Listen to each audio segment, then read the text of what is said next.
আসসালামু আলাইকুম প্রিয় দর্শক, অন্য মঞ্চের আলাপচারিতায় আপনাদের সকলকে আমন্ত্রণ জানাচ্ছি। বাংলাদেশের সেনা প্রধান জেনারেল ওয়াকারুজ্জামানের একটি বক্তব্যের একটি অংশ টক অব দি টাউনে পরিণত হয়েছে, এভাবে আমরা বিভিন্ন সূত্র শুনেছি। সেই বিষয়টা নিয়ে কথা বলতে চাই। প্রিয় দর্শক শ্রোতা, আসসালামু আলাইকুম। যে যেখানে আছেন নিশ্চয়ই ভালো আছেন, ভালো থাকবেন এটাই প্রত্যাশা করি। সেনাপ্রধান ওয়াকারুজ্জামান তার দরবারে সেনা কর্মকর্তা এবং জওয়ানদের উদ্দেশ্যে যে সকল বক্তব্য রেখেছেন সেটা তার ডিপার্টমেন্টের সঙ্গে সংশ্লিষ্ট, কিন্তু একটা পার্টির বক্তব্য নিয়ে ব্যাপক আলোচনার সৃষ্টি হয়েছে। সেনাবাহিনী, ক্যান্টনমেন্ট এবং সেনাপ্রধানকে ঘিরে সাম্প্রতিক সময় খুব বেপরোয়াভাবে গালিগালাজ, হুমকি চলছে। এই বিষয়টা নিয়ে তিনি নাকি বক্তব্য রাখতে গিয়ে বলছেন, ওরা ছোট, ওরা বড় হলে তখন ওদের ভুল বুঝতে পারবে, তখন ওরা লজ্জা পাবে। এটা নিয়ে আলোচনা হয়েছে। কারণ যারা হুমকি দিচ্ছে, গুড়িয়ে দিচ্ছে, তারা কারা? তাদের ভিতরে 3 জন আছেন বিদেশি অনলাইন অ্যাক্টিভিস্ট। এদের ভিতরে একজনের বয়স সেনাপ্রধান ওয়াকারুজ্জামানের চেয়ে অনেক বেশি, অপর একজনের বয়স ওয়াকারুজ্জামানের চেয়ে বেশি, আর একজনের বয়স ওয়াকারুজ্জামানের কাছাকাছি। তাহলে এদের কাউকে ছোট বলার সুযোগ নাই।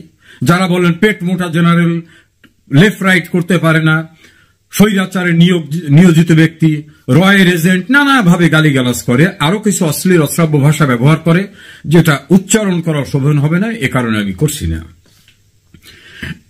দেশের একটি রাজনৈতিক দল, সবাই বলে কিংস পার্টি। এই কিংস পার্টি যিনি সদস্য সচিব, তিনি তো বলছেন সেনাপ্রধান কিভাবে বলে ডিসেম্বরের মতো নির্বাচন হতে হবে। এটা কি তার ম্যান্ডেট? এটা কি তার জবের ভিতর পড়ে? তিনি যাতে কথা বলতে পারবেন না।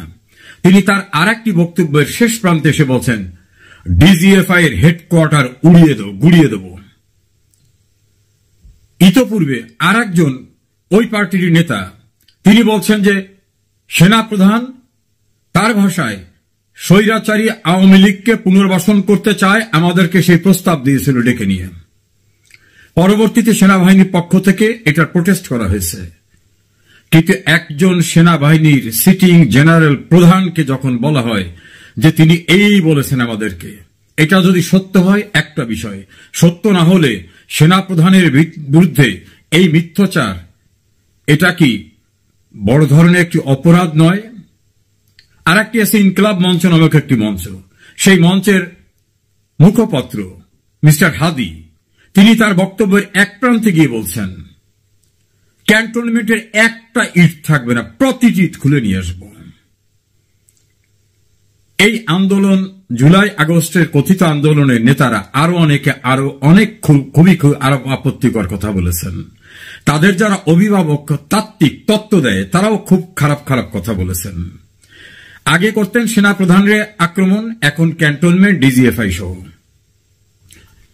পূর্বে একদিন সেনাপ্রধান বলেছিলেন, আমি ঠিক বুঝতে পারি না কিছু লোক কেন আমাকে এবং সেনাবাহিনীকে আক্রমণ করে। উনি ওইটা বলার পরে আক্রমণের গতিটা আরো বেড়েছে, আরো অশ্লীল অশ্রাব্য ভাষা ব্যবহার শুরু হয়ে গেছে। এখন সেইটার জবাব উনি দিলেন যে ওরা বড় হলে তখন বুঝবে। এখন যারা এগুলো বলতেছেন তারা, তাদের এক পার্টির বয়স তো আমি বললাম, আর এক পার্টির সবাই রাজনৈতিক দলের নেতা। শুধু নেতা না, বর্তমান যে সরকার প্রধান দাবি করা ডক্টর ইউনূস, তার নিয়োগ যারা দিয়েছেন তারা, অর্থাৎ তারা নিয়োগকর্তা এবং তারা একটি রাজনৈতিক দলের গুরুত্বপূর্ণ নেতা। এবং তারা এত গুরুত্বপূর্ণ নেতা যে আর্মির এপিসি, তার ভিতরে তাদেরকে নিরাপত্তা দিয়ে আনতে হয়। তাদের প্রোগ্রামে ডগ স্কোয়াড, সোয়াত বাহিনী, র্যাব, বিজিবি, পুলিশ এবং ঢাকা থেকে স্বরাষ্ট্র মন্ত্রণালয়ের একটি কক্ষ থেকে মনিটর করা হয়। কত ইম্পর্ট্যান্ট! অতীতে কোনোদিন বাংলাদেশের কোন রাজনৈতিক দলকে এত প্রোটেকশন দেওয়া হয়নি, এত কিছু করা হয়নি। সেইগুলোকে জেনারেল ওয়াকার আপনি বলেন ছোট মানুষ। কোন অর্থে ছোট বললেন? ওরা তো সাইজে অনেক বড় আছে, বয়সও বড় আছে। নাকি আপনি ভীত সন্ত্রস্ত হয়ে আত্মসম্মান বাঁচাবার জন্য এভাবেই কথা বলছেন যে ওরা ছোট? আপনি যাদের ছোট বলছেন তারা শোনার পর তারা আরো বিরূপ প্রতিক্রিয়া ব্যক্ত করছে। আপনি ডিজিটাল প্ল্যাটফর্ম চেক করে দেখেন। আমরা মনে করি সেনাবাহিনী আমাদের সার্বভৌমত্বের একটি অংশ। যখনই দেশ বিপন্ন হতে পারে তখন সেনাবাহিনী এই দেশের নিরাপত্তা রক্ষা করে। এমনকি যখন প্রাকৃতিক দুর্যোগ তখনও তারা গুরুত্বপূর্ণ দায়িত্ব পালন করে। যদিও সেনাবাহিনী বিভিন্ন সময় বেশ কিছু আপত্তিকর ঘটনা তো ঘটিয়েছে। সেনাবাহিনীর বিপদগামী ব্যক্তিরা স্বাধীন বাংলাদেশের স্থপতি বঙ্গবন্ধুকে নির্মমভাবে খুন করেছে।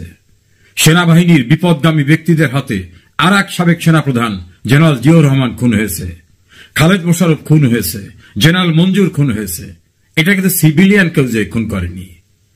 আর এক পঙ্গু মুক্তিযোদ্ধা কর্নেল তাহের, বাইরের কেউ যে তাকে খুন করে নাই। এই বিষয়গুলো আমরা মাথায় রাখার পরও মনে করি অ্যাজ এ হোল সেনাবাহিনী, দেশপ্রেমিক সেনাবাহিনী বাংলাদেশের স্বাধীনতা সার্বভৌমত্বর অতন্দ্র প্রহরী।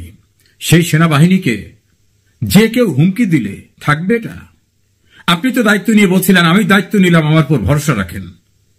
আপনি দায়িত্ব নেওয়ার পরে দেশ কি মব সংস্কৃতি বন্ধ হয়েছে? হয়নি। বিশ্বখ্যাত সঙ্গীত তারকা মমতাজকে কি নির্মমভাবে নাজেহাল করা হয়েছে। ঢাকা কোর্টে এবং নারায়ণগঞ্জ কোর্টে কিভাবে সিনিয়র রাজনৈতিক নেতৃবৃন্দদেরকে মবের শিকার হতে হয়েছে। এটা আপনি দায়িত্ব নিয়ে এবং পরেও যখন বলছেন যে আর মব সহ্য করা হবে না, এগুলো তার পরের ঘটনা। আপনার শপথ নেওয়ার সময় তো তিনটা শব্দ থাকে, প্রয়োজনে জীবনের বিনিময়ে বাংলাদেশের রাষ্ট্রপতি এবং সংবিধানকে রক্ষা করব। যখন বলা হয় সংবিধান ছুঁড়ে ফেলে দেব, এটা কোন সংবিধান, এটা ডাস্টবিনে ফেলে দেব। Is it not offence? এটা বড় অপরাধ না? এটা রাষ্ট্রদ্রোহিতার অপরাধ।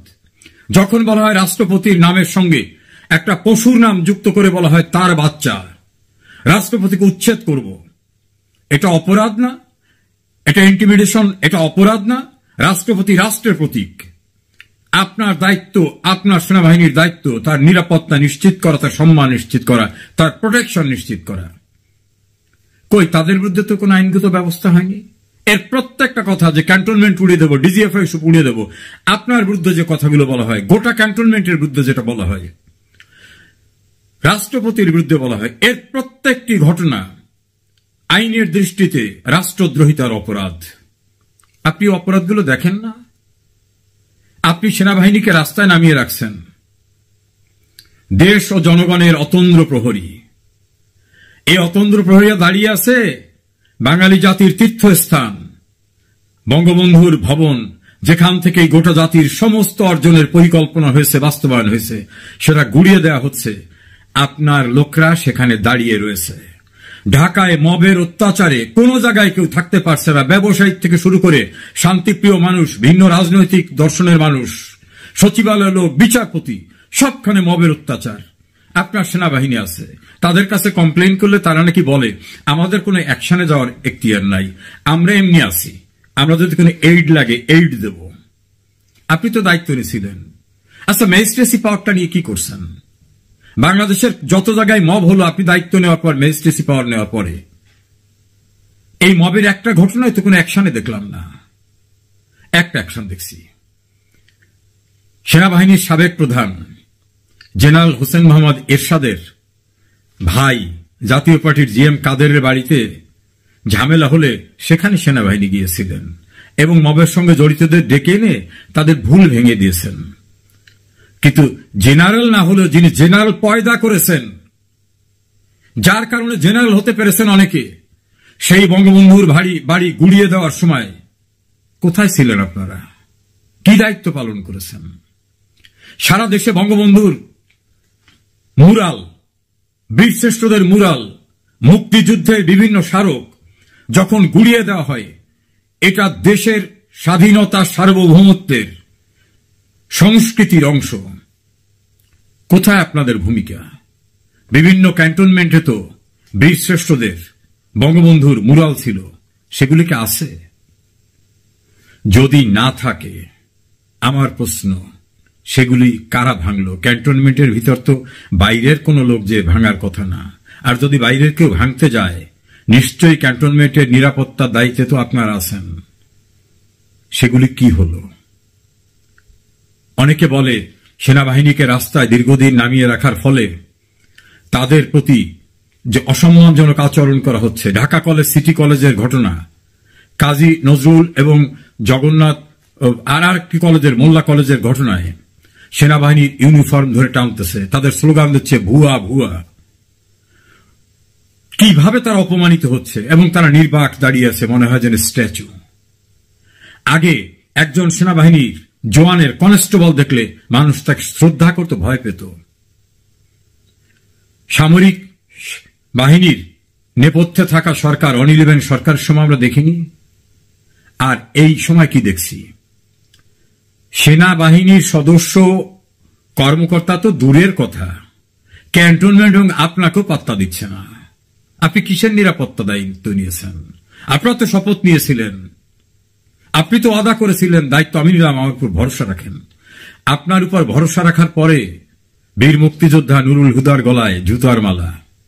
আপনার উপর ভরসা রাখার পরে কোর্ট প্রাঙ্গণে, ঢাকা কোর্টে, নারায়ণগঞ্জ কোর্টে কিভাবে নাজেহাল হচ্ছে, মবের শিকার হচ্ছে এদেশের প্রবীণ রাজনীতিবিদরা। আপনার উপর ভরসা রাখার পরে মবের কারণে আজকে আইন শৃঙ্খলা পরিস্থিতি কোথাও নাই। চাঁদাবাজিতে সয়লাভ হয়ে গেছে সারা দেশ। দুই একটা বিচ্ছিন্ন ঘটনা সামনে আসছে। সারা দেশে চাঁদাবাজিতে প্রায় 150 ইন্ডাস্ট্রি বন্ধ হয়ে গেছে। ভিন্ন রাজনৈতিক মতাদর্শী অথবা ভিন্ন সম্প্রদায়ের, ধর্মীয় সম্প্রদায়ের লোকরা চাঁদার হাত থেকে পরিত্রাণ পাচ্ছেন, এর সংখ্যা রেয়ার অ্যান্ড রেয়ারেস্ট। কমপ্লেন করলে আপনার বিভিন্ন জায়গার ক্যাম্প থেকে বলা হয় আমাদের কোনো অ্যাকশন নেওয়ার অথরিটি নাই, আমরা ভিজিলেন্সে আছি। জেনারেল ওয়াকারুজ্জামান, আপনি তো দায়িত্ব নিয়েছিলেন,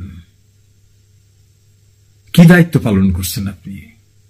আমরা দেখলাম শেখ হাসিনাকে মবের কারণে সরে যাওয়ার পরে আইনে নিষিদ্ধ একটি সংগঠনকে সবার আগে আপনি ক্যান্টনমেন্টে ডেকে নিলেন। জেনারেল ওয়াকারুজ্জামান, সেই সময় নিষিদ্ধ সংগঠনকে ক্যান্টনমেন্টে ডেকে নেওয়া কি সুযোগ ছিল কোন আইনে? কিসের ভিত্তিতে নিলেন আপনি? এই প্রশ্নের জবাব শুধু এটার না, আরো অনেক প্রশ্ন রয়েছে।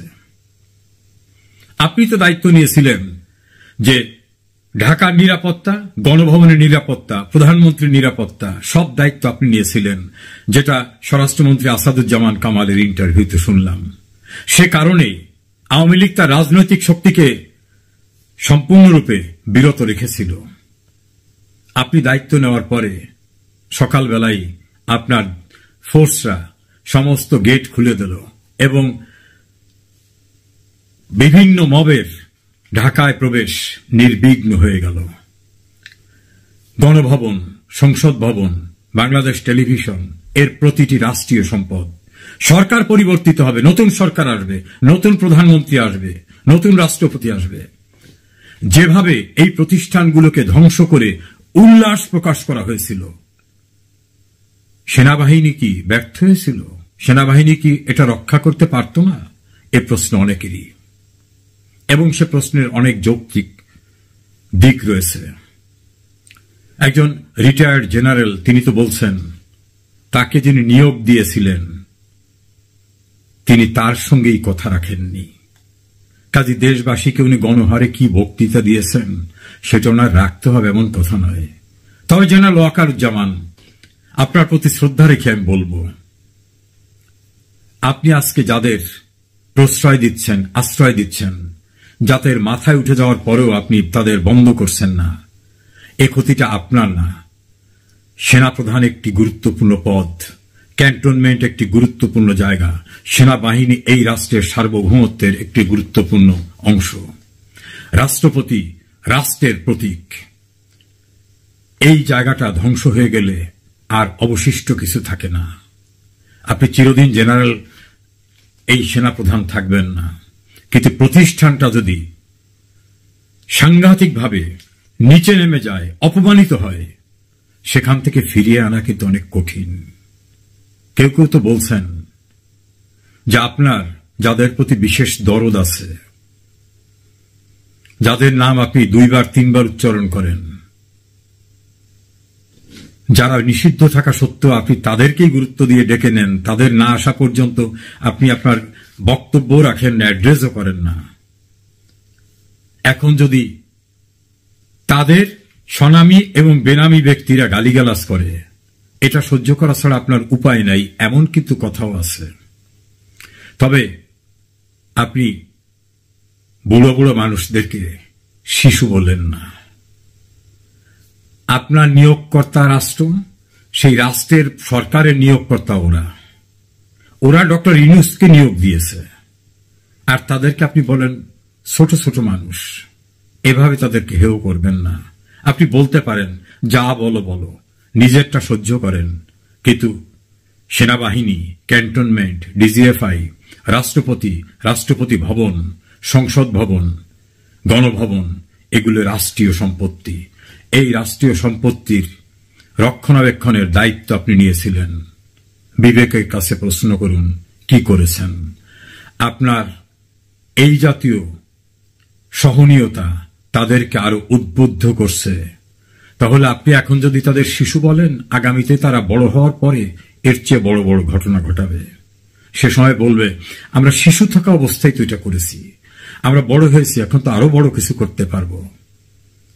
বাংলাদেশের মব সংস্কৃতি, আইন শৃঙ্খলাহীন পরিস্থিতি, বিচার বিভাগ মবের শিকার পরিণত হওয়া, সিভিল অ্যাডমিনিস্ট্রেশন মবের শিকার পরিণত হওয়া, স্বাধীনতা বিরোধীরা বিভিন্ন জায়গায় প্রতিষ্ঠিত হওয়া এবং একটি গণতান্ত্রিক ব্যবস্থা ধ্বংস হয়ে যাওয়া, এর দায় দায়িত্ব অস্বীকার করতে পারবেন?